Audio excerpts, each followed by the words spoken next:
नमस्कार दोस्तों, मैं यश कांकरिया यश कॉम्पिटिशन एकेडमी में आप सभी का स्वागत करता हूं। दोस्तों, आज हम लोग की जो स्पोकन इंग्लिश की क्लास है उसमें हम लोग अपना 5th चैप्टर स्टार्ट करेंगे।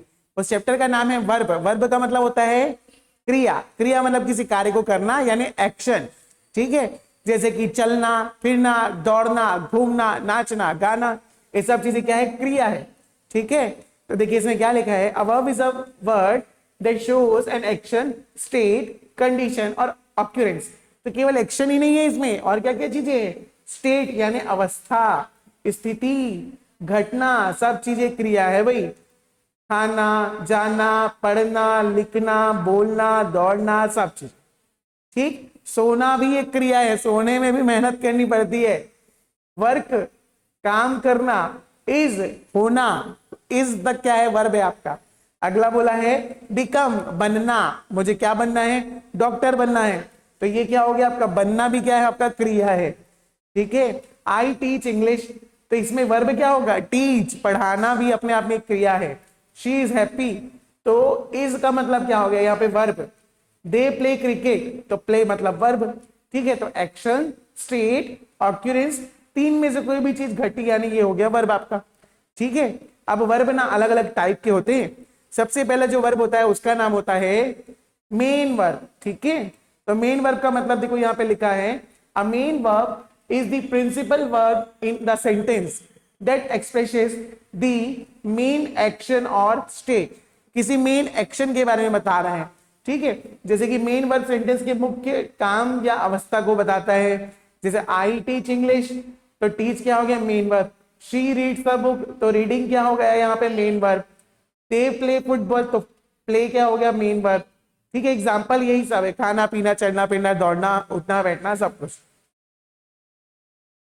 चलिए अब आते हैं अपने हेल्पिंग वर्ब पे। इसको समझना थोड़ा सा मुश्किल हो सकता है। ठीक है, हेल्पिंग वर्ब सहायक क्रिया, यानी a helping verb is a verb that shows the main verb to form tense, voice, questions, negatives, etc.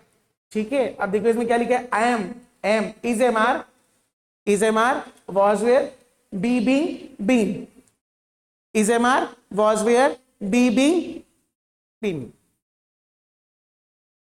अब आगे और क्या लिखा है देखो, has, have, had, do, does, did, सब चीजें आ गई इसमें। ठीक है, अब देखो आई एम स्टडिंग, तो एम क्या हो गया? Helping verb. स्टडिंग क्या हो गया?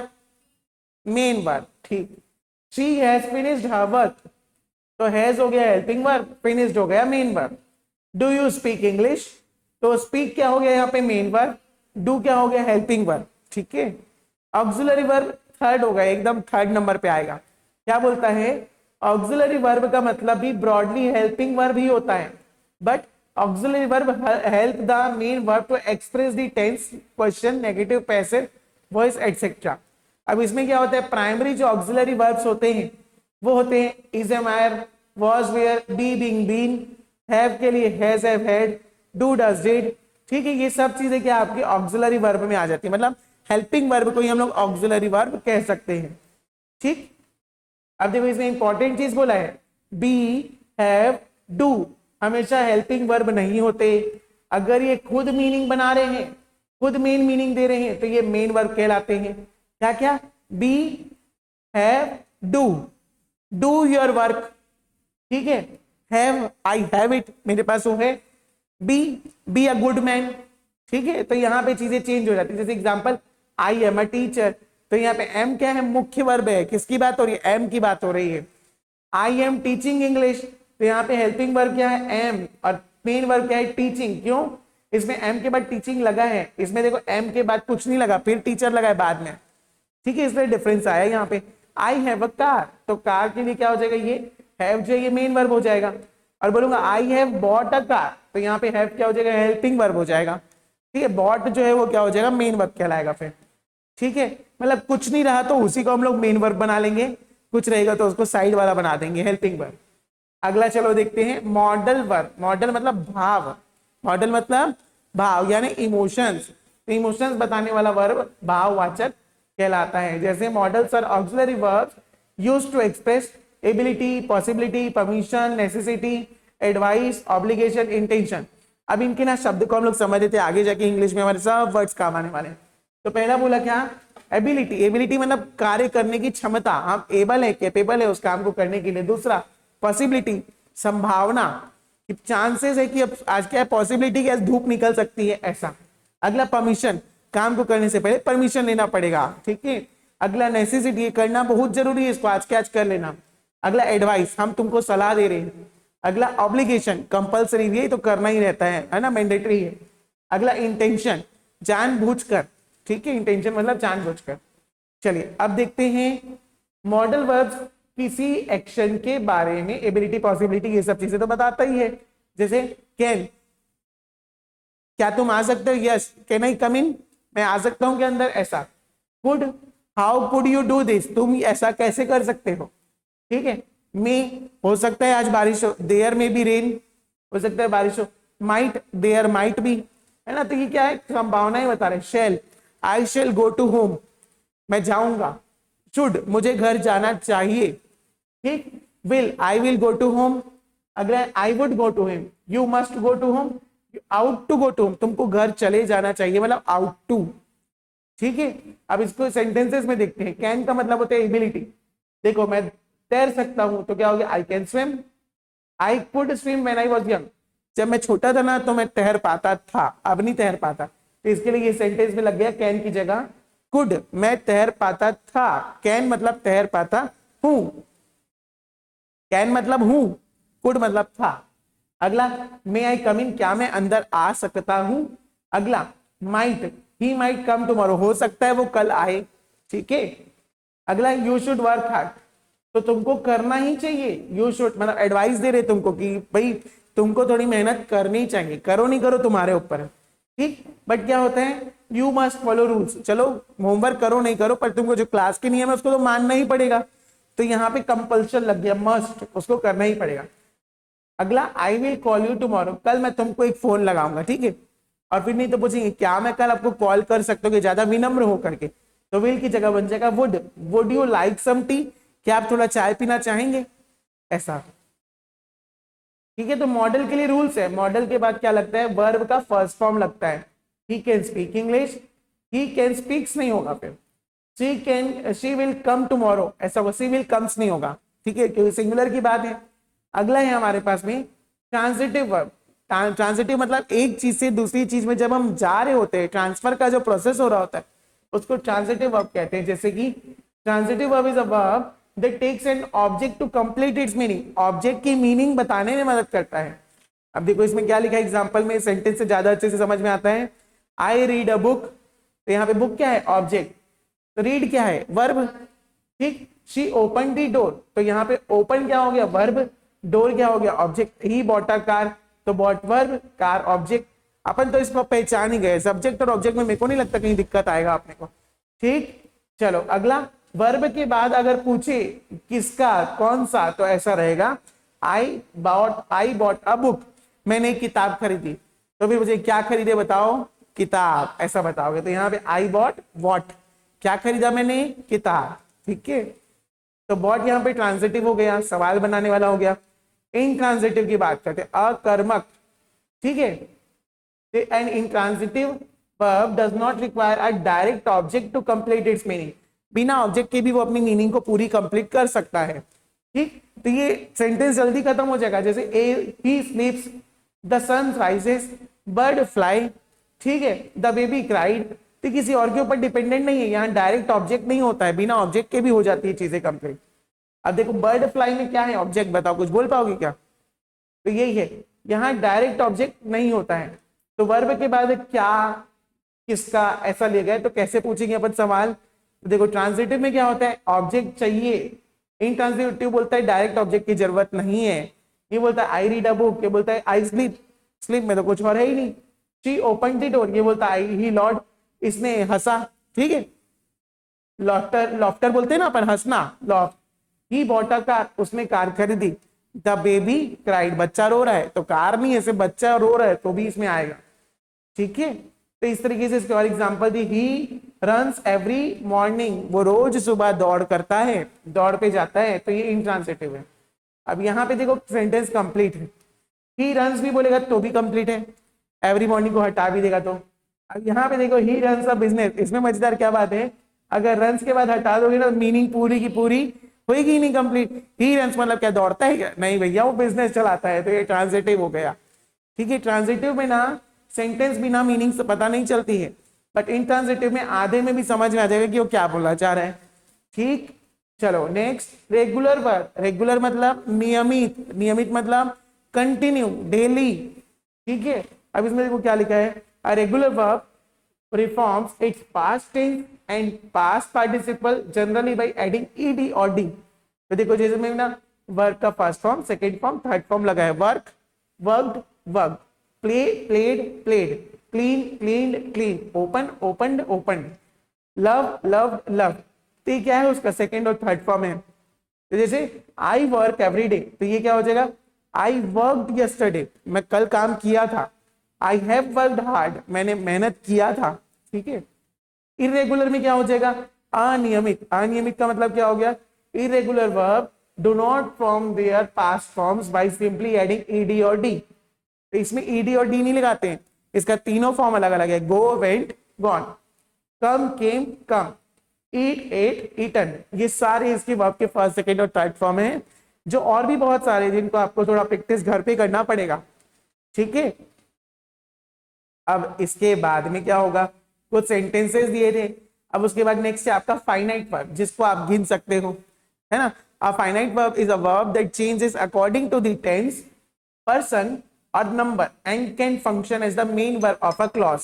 तो फाइनाइट वर्ब सेंटेंस के टेंस, प्रोनाउन या नंबर के अनुसार बदलता है, जैसे कि आई वर्क हार्ड, बट जब ही की बात करेंगे ना तो ही वर्क्स हार्ड हो जाएगा, यहाँ पे एस लग गया, भले सिंगुलर है तब भी एस लग गया। ठीक है, आई वर्क, ही वर्क्स, मैं काम करता हूं, वे काम करते हैं। ठीक, आई वर्क प्रेजेंट टेंस है, but I work past tense. I will work future tense.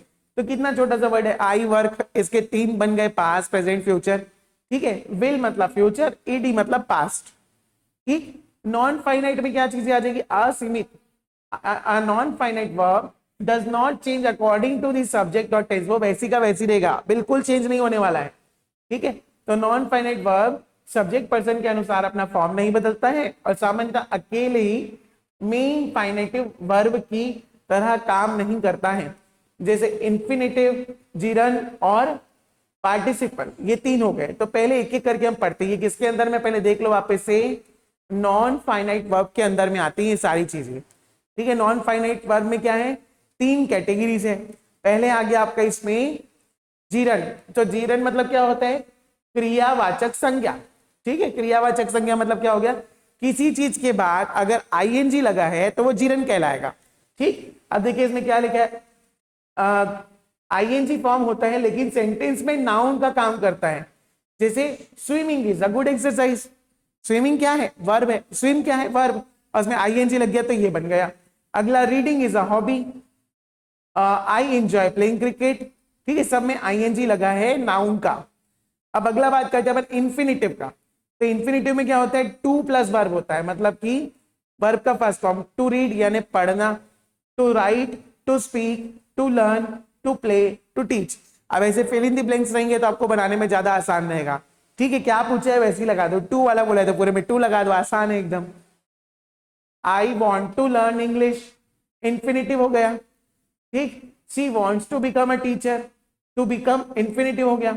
I came here to study, तो स्टडी को काउंट कर सकते हो क्या, कितना स्टडी करोगे, नहीं, इसलिए इन्फिनेटिव बोला, इसलिए आगे टू लगाया।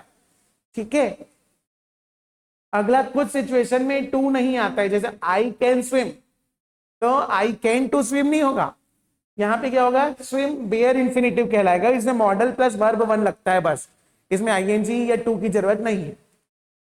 इसको और रीडिंग करना आप लोग तो और क्लियर समझेगा। नेक्स्ट है हमारे पास में पार्टिसिपल।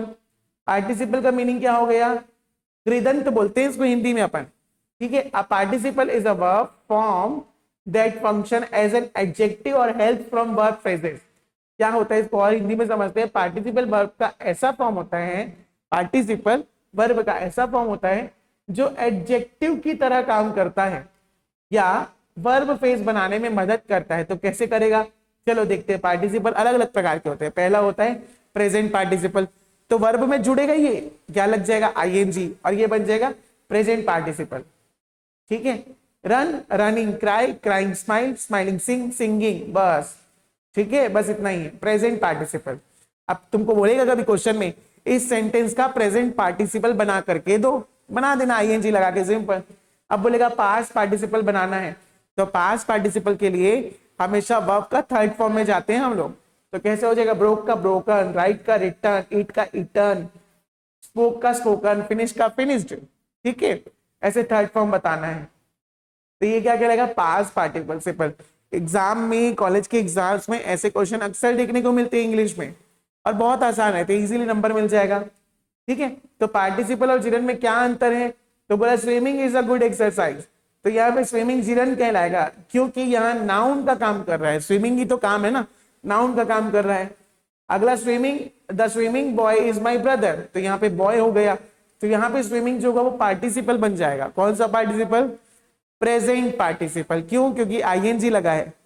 स्विम्ड में क्या हो जाता, पास्ट पार्टिसिपल, ईडी लगता है, अब थर्ड फॉर्म में रहता। तो नेक्स्ट है हमारे पास में फ्रेजल वर्ब। फ्रेजल वर्ब का मतलब क्या होता है, किसी फ्रेज में, किसी पैराग्राफ में अगर उसको इस्तेमाल किया गया तो वो होगा आपका फ्रेजल वर्ब।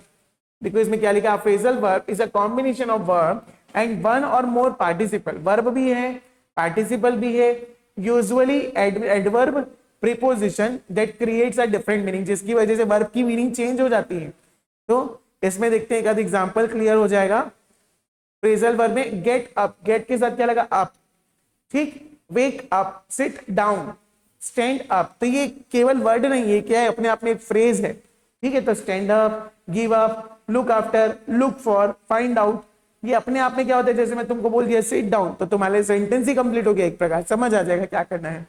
ठीक है, टर्न ऑन, चालू करो, बंद करो, put on, take off, call back, carry on, come back, ये सारी चीजें इसमें आ जाती है। ठीक, चलो अब इसके बाद इसके कुछ एग्जाम्पल से बच्चों देख लो। Please turn on the light, कृपया लाइट चालू करें। टर्न ऑन आ गया ना, टर्न ऑन, ये क्या हो गया, phrasal verb. Next, I wake up, phrasal verb. Don't give up, give up क्या हो गया, phrasal verb. She looks after her parents, तो यहाँ पे क्या, लुक्स आफ्टर, ये क्या हो गया, फ्रेजल वर्ब। ठीक है, तो यहाँ पे सबकी मीनिंग शॉर्ट में दी हुई है। मेन वर्ब क्या होता है, हेल्पिंग वर्ब क्या होता है, ऑक्सिलरी वर्ब क्या होता है, मॉडल वर्ब क्या होता है, सब के यहाँ पे आपको शॉर्ट में मीनिंग दी, ट्रांजिटिव, इंट्रांजिटिव, रेगुलर, इरेगुलर। ये एक टेबल है जिसमें आपको ऑल इन वन सारी चीजें जितनी पढ़े हो एक जगह पे मिल जाएगा। तो इसको आप लोग रिवाइज करना, रिवाइज करोगे तो बहुत सी चीजें समझ में आ जाएगी। इसमें ट्रिक्स भी दिया है कि कैसे पहचानोगे कौन सा वर्ब है ऐसा। ठीक है, तो इसको थोड़ा पढ़ना, तुम लोगों को और अच्छे से समझ में आ जाएंगी ये चीजें। और इसके बाद अब हम लोग मिलेंगे नेक्स्ट क्लास में नेक्स्ट टॉपिक के साथ में। उम्मीद करता हूँ आज की क्लास में आपको बहुत कुछ नया सीखने को मिला होगा। और अगर ये आपको पीडीएफ फॉर्म चाहिए तो आप हमसे कांटेक्ट कर सकते हैं, आपको ये पीडीएफ फाइल पहुंचा दी जाएगी। धन्यवाद।